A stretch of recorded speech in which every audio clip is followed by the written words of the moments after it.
Today I am doing caramel highlights on my model's hair.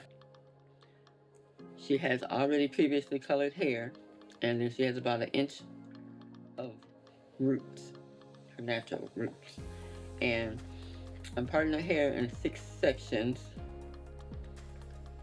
Then I'll go in the center section, part right at the back of the nape, a thin part, and I'm going to weave that in and out, meaning leaving some, taking some and leaving some, and foiling it using bleach with 20 volume developer.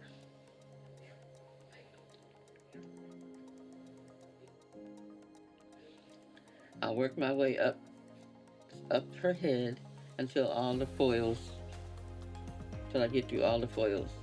Now after I take the foils off, I take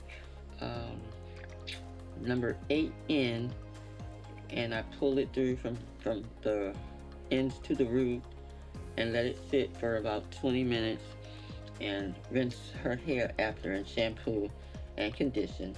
And now here I'm detangling her hair, blow drying it,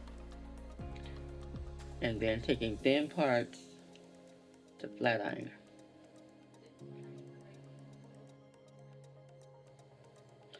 And I curl it, still taking thin parts, and curl it for body, trim the ends and curl it. So after that, I curl it, loose curls. I pin curl it and let them set for, I don't know, maybe about 5 minutes. Take the pin curls out and just let the body flow. She has beautiful golden caramelized hair.